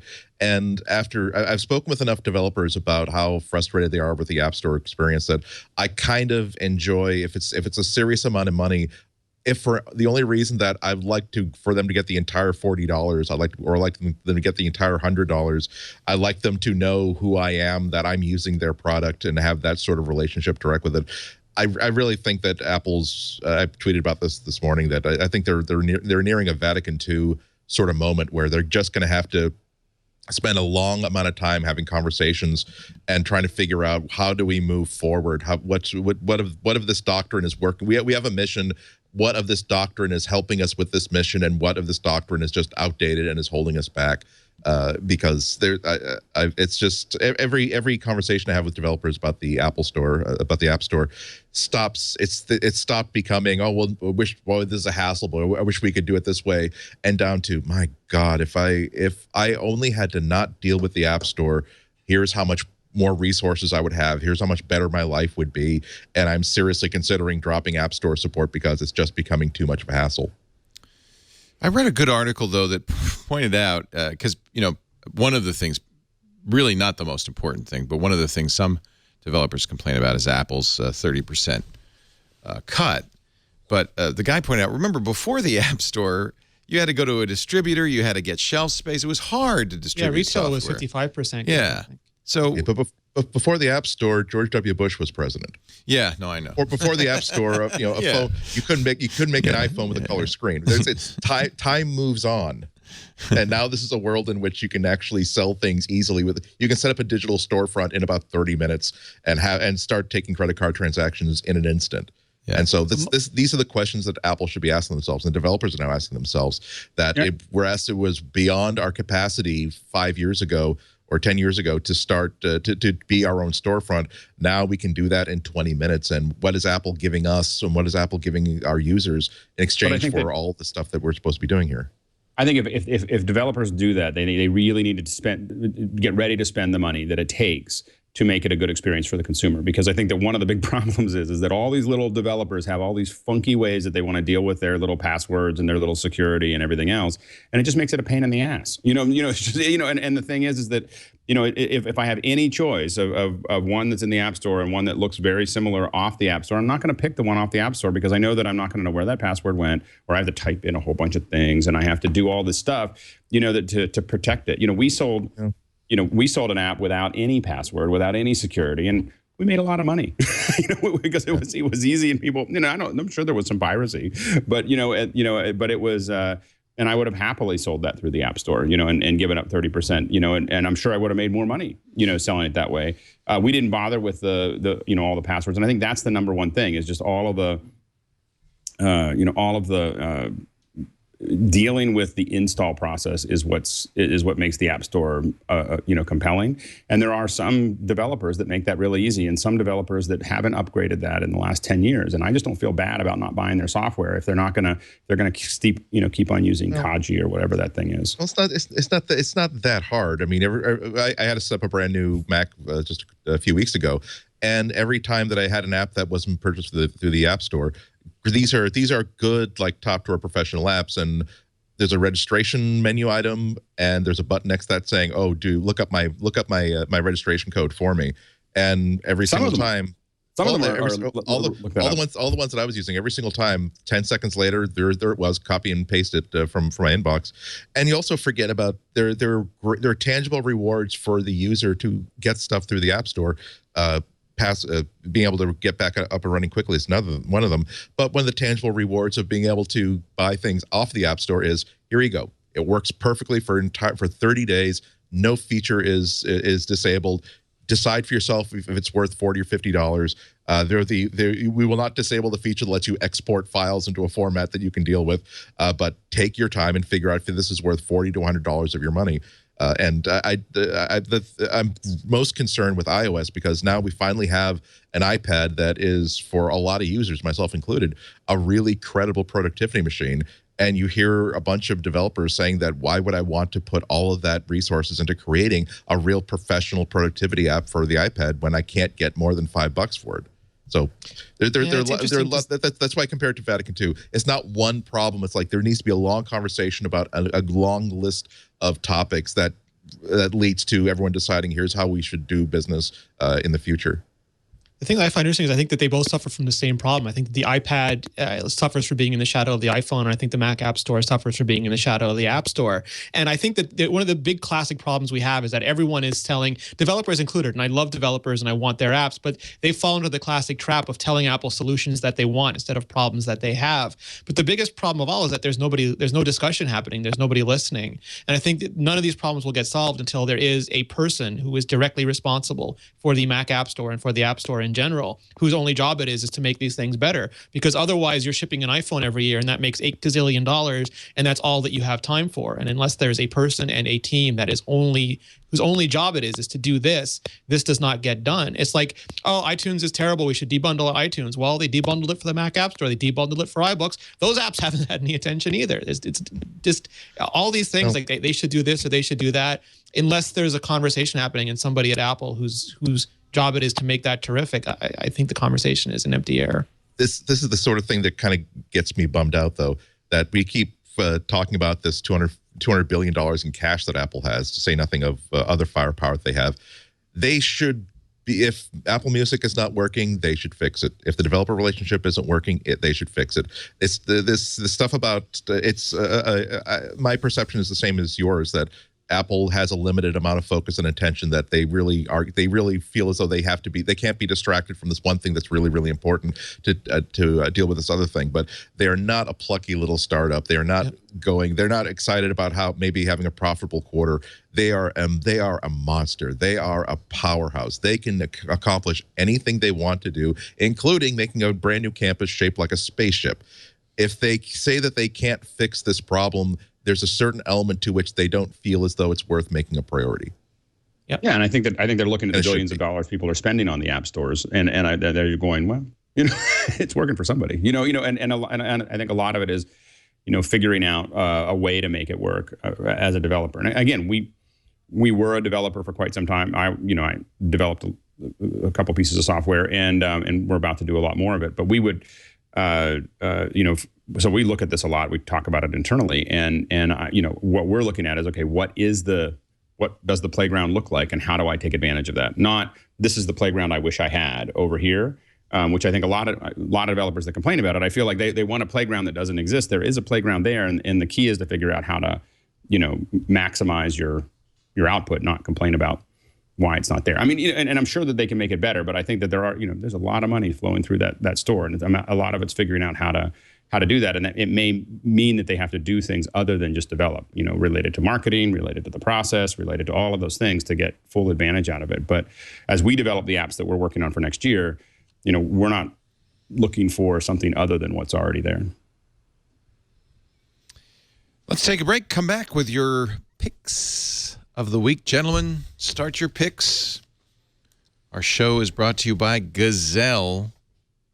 Now's the time, because, of course, there's new iPhones. There are new iPads. That means two things. One, you may want to be upgrading, which means you go to Gazelle to sell your old device. You can go there right now and get a, quote, good for 30 days. That's nice because it gives you time to get the new device, transfer the data over, or even change your mind because you're not locked in, they are. But it also means there's going to be a lot more certified pre-owned devices in the Gazelle store. Yeah, Gazelle sells as well as buying. And they have an incredible selection of pre-owned devices right now at a great price. The 4S through the 6 Plus for iPads. We got the standard, the Air, the Mini. Android users might want to look at the Galaxy phones there. And one of the things that's great, you're getting a great price for a pre-owned device. But, of course, Gazelle puts them through a very rigorous 30-point inspection. And you have 30 days. Their 30-day return policy means there's no risk. All the devices are sold without a carrier contract, and they are available to run on all the major carriers' networks, AT&T, Verizon, T-Mobile, and Sprint. You could even choose, what condition it's in, 3 different conditions. So you want to pay a little more to get a like-new device, you can. If you want to save a little more, maybe it's for your kid, maybe it's the 3rd phone they've broke. This is a great place to go. Gazelle, Gazelle.com. Sell your old device. Fast turnaround. They'll wipe the data if you forget, and they'll pay you in check, a PayPal credit, or bump it up 5% and send you an Amazon gift card. I love that for this holiday buying season. To buy, to sell, Gazelle, Gazelle, Gazelle.com. Pick of the week time. This time we'll start with Alex Lindsay. I usually end with him because he's got the most expensive. But I have a pick that's actually more than an Alex. That's crazy talk. Crazy talk. So actually, this is a good example of an app that I spent some money on. So, Leo, you've been playing with the Theta, right? I love my Theta. I am really... I love my Theta. Now, you explained to me last week why the Theta Video, this is the immersive video camera. The Theta S is the latest version from Ricoh. $350. The images are HD, and they look great. And it's one shot to get a 360-degree pano. But the video, which is also 360 degrees, is a little softer. And you explained that it's just not enough resolution. Right. And it's going to keep on getting better, So the Theta S is, of course, 1080p. It's going to get I would assume that next year it'll be 4K. I mean the Kodak 260 or 360 or whatever or the 240 now is, I just saw one in Akihabara that is 4K. I was like, I might have to buy it. You're not going to recommend the new Nokia Ozo, are you? I'm not. Because that's I would win for most expensive. It's 1,000 Alex's. Like 60 grand. And I have played with it a little bit, and the footage, I have to say, is some of the best virtual reality footage. Short. You have played with it. Wow. Yeah, I've gotten to touch it. I haven't gotten to actually shoot an event with it. 2K cameras on it.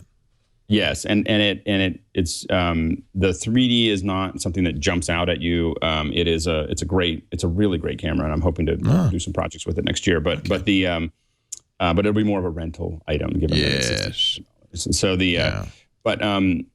anyway, but the Theta is great, and one of the things that I mentioned when we were talking about the Theta the last time was that I really wish that someone would build an app that does HDR, and turns out someone had. Oh, So exciting. so this is called HDR 360, and there's two of them there. There's one that's a little less expensive called Theta HDR, which doesn't really work. So don't get the Theta HDR because I can't get it to actually connect to the camera. But Theta, the HDR 360 is a little bit more expensive for an iPhone app. It's $50. Is this Bracket Pro? It is. Is this it from Brad Herman? Yes, that's it. Okay. It's hard when it's on my phone. It's called HDR's 360. But that's the one that's there, and it should be. I think it's $49.99 or whatever. $50. And what's great about it is you have a lot of control. You can set up your brackets, image count, connects to the phone great, and what it does is then it shoots all the images. It doesn't really build the HDR, but it shoots those 360 images that you need. So if you are now, what this is really useful for, I have to admit, I don't know who else would use this other than a visual effects person, but if you want to build one way, if you wanted to build a tone mapped image of a scene that just isn't, there's too much bright areas or dark areas, and you want to do kind of that tone mapped look, but put it into your Google Cardboard or your Samsung, Gear VR or Oculus, you could build these images and do that. And so if you're a visual effects artist, you could build really good reflection maps, which is what I'm mostly interested in. So anyway, so it's a really cool app, and it works, which is the best part. And anyway, so it's I'm having a lot of fun with it. So that's my pick for the week. You just spent $50 of mine. I mean, if I have the Theta, I should probably have this app. Right, and then the key is you want to put it on a tripod. You're not going to want to hold it. It does take a little time to shoot. I bought a little tripod for it.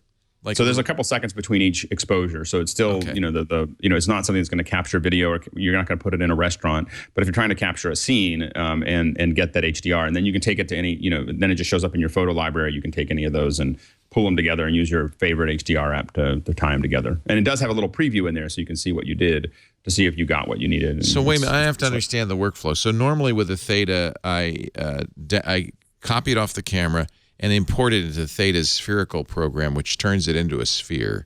And what you would do before you did that is throw the unwrapped images, because those images are just these, just 2x1 images. Fisheye lenses. Big, yeah. Well, they're not round. They're like an opened, unwrapped. So unwrap it. Still, well, it'll be an unwrapped still. Okay. When you take stills and on the run Theta, that through your take the 9 HDR program, exposures or whatever, take it into your HDR program and combine them, and then got it. Then when you're done with that, then you can then you put it in the Theta software, and it turns. Yes, and I haven't put it in the Theta software. I've only just put it. I've just been playing. It should still work, right? I mean, it wouldn't make any difference. Should work fine. Yeah.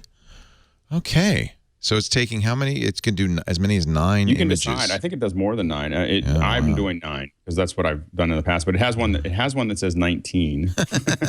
So that's like getting everything that would possibly be there. Right. For most tone mapping, you could probably do 3 and you'd be happy. Right. 3 or 5. It takes a lot less time, and the reason that less time, it's not just convenience. It's just that there's less chance of things moving around and everything else as well. So that's another advantage. Oh, I have to try this. Thank you for your pick, Rene. Ritchie. Yep. So every time I put up a picture or I do a review and I have a leather cuff band in the photo, people ask me where I get it from, and my answer is ludicrous. So I went and looked for an alternative for people who don't want to buy a Hermes watch. Is yours the Hermes? Yeah, it's the Hermes cuff. Fancy boy. It's so unique, Leo. I can't even hold it. It's really pretty. I actually think it makes the Apple Watch much better. It's a great looking cuff, but it's not a reasonable purchase because you can't buy it separately. You have to buy it with a watch. Yeah. And people who are asking, but Pat and Quill has just put out a new series of leather cuffs. Love their stuff. Their stuff is phenomenal. They have iPad Pro cases now too, but these are really, really good looking cuffs. And unlike the Hermes one, they come in a variety of colors. They don't just come in the beige color, but there's a black and there's a deep brown as well.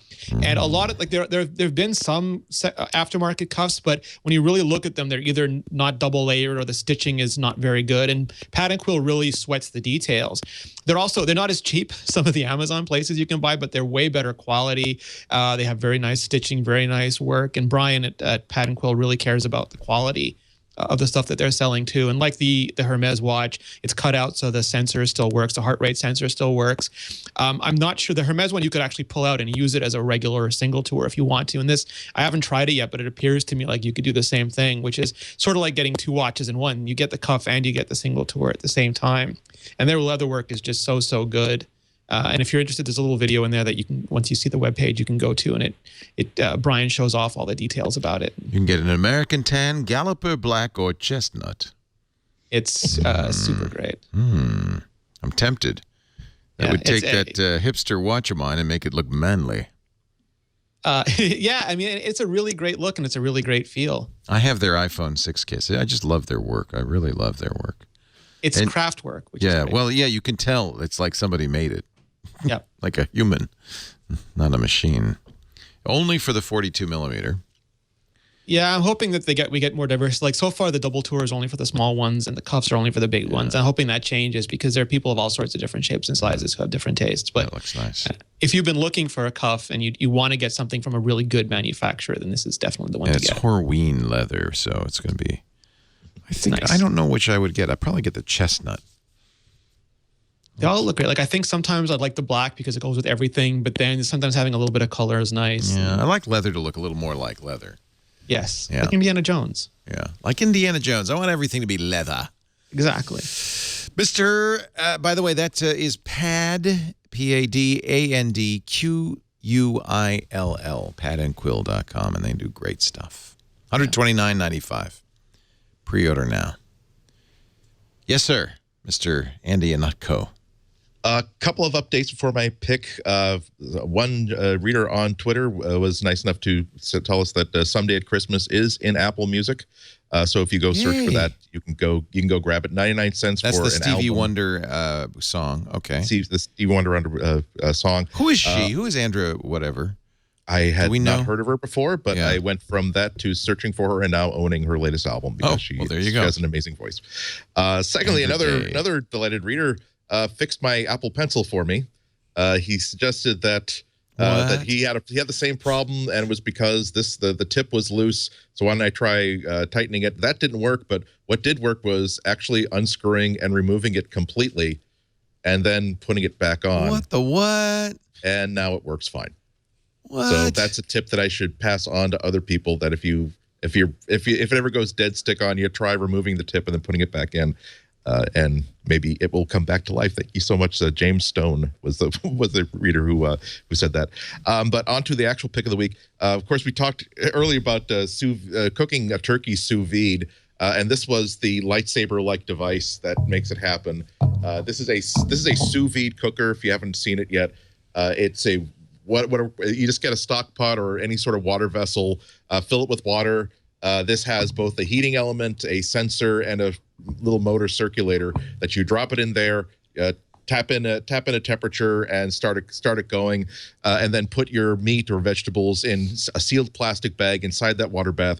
What happens is that it can cook it to temperature without having to gently and consistently. So instead of cooking chicken to 165 degrees, which makes it like all dried out, you can actually cook it at like 130, 135 degrees.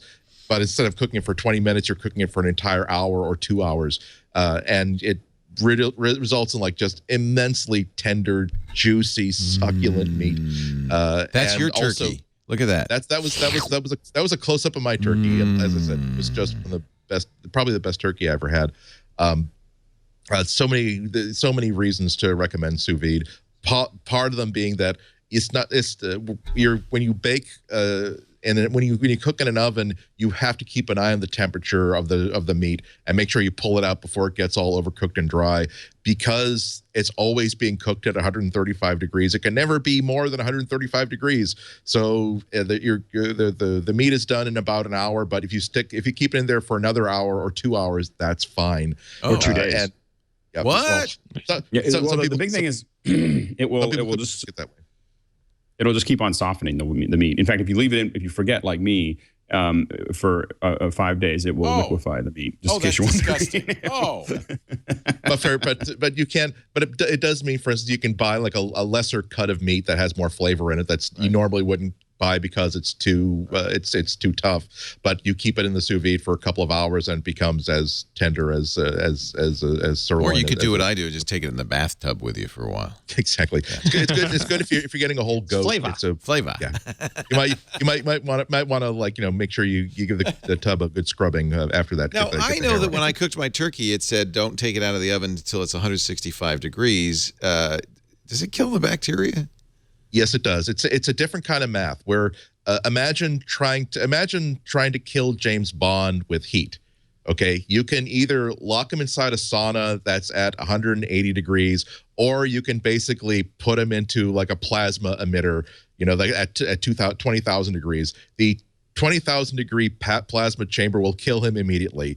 The sauna at 200 degrees will kill him after 2 or 3 hours. I see. That's what you're doing here. The way that the food safety temperatures are calculated, it's I don't have the actual numbers in front of me, but it comes down to at 165 degrees, all the things that you want to kill will be dead within 5 minutes. No, so Mr. Bird, I expect you to die. Exactly. Thank you, Whereas at 135 degrees, they die off, but at a slower rate. And by the time it's been at that temperature for 20 minutes or 30 minutes, which is what happens after it's been in there for more than an hour or so, then you've got the same level of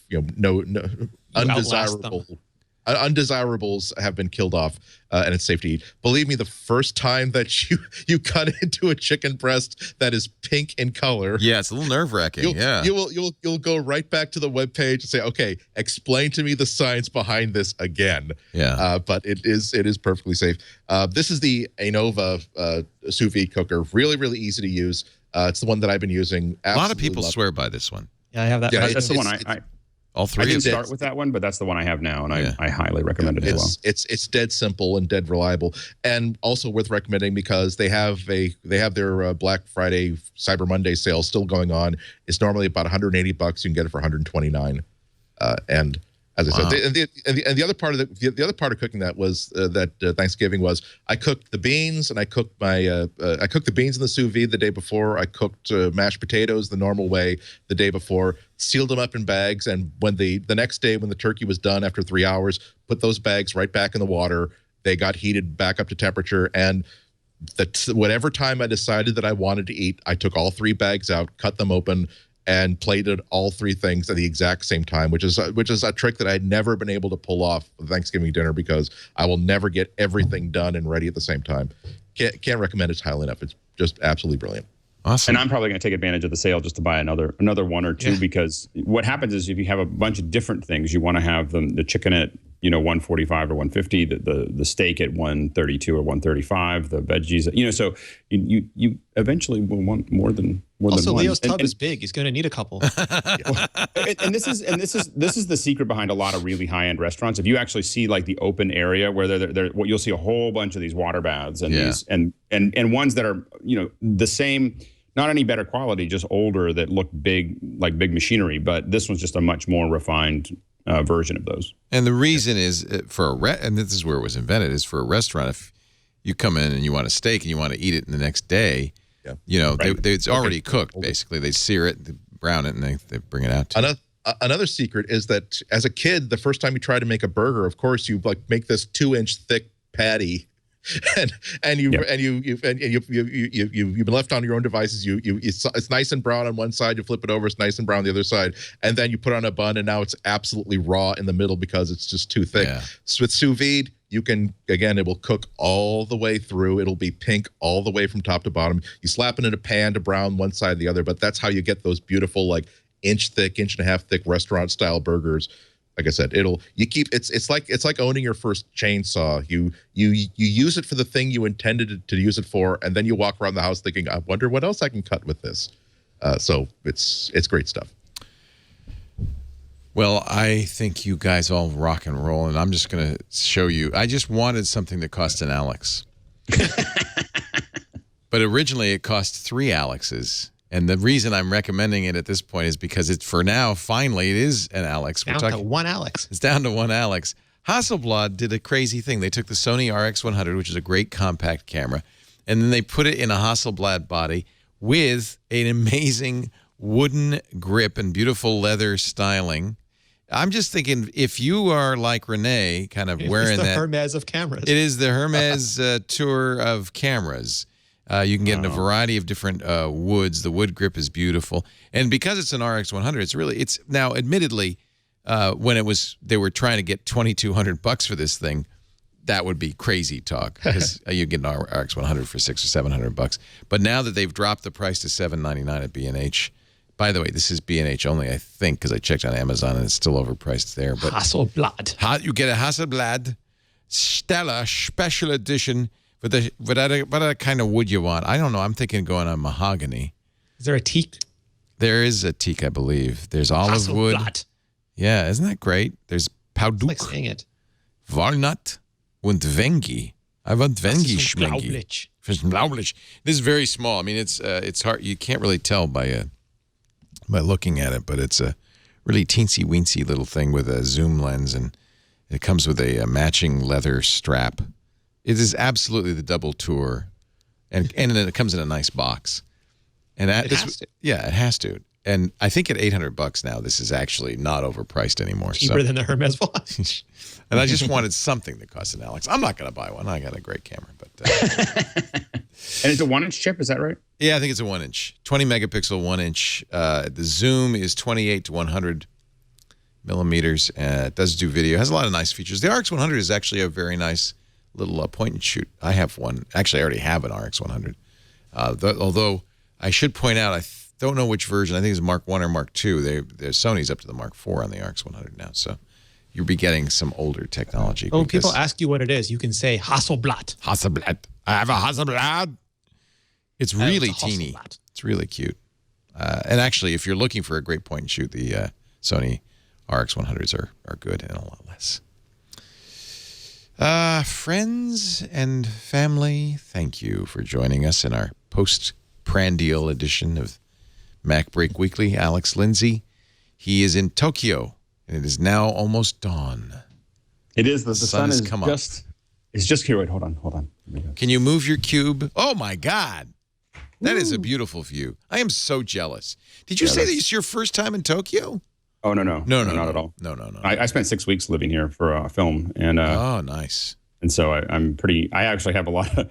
I go to a lot of the same places all the time. But anyway, I would love to go there. Well, you'll have to help me. It's amazing. Help me. And I'll be doing some kind of meetup on Saturday. So good. If people follow me on Twitter, I'm going to post the location as soon as I figure it out in the next today. So I'll figure it out. So Twitter.com/Alex Lindsay, AlexLindsay. By the way, AnovaCulinary.com, ANOVA Culinary.com. I don't think we gave out the URL. That's Andy Ihnatko who picked it. But all 3 of these guys own it, which is amazing. Which made this show a lot less expensive for me since I was. I didn't have to buy it. Made me think that I have to buy another one. Andy tried. Yeah.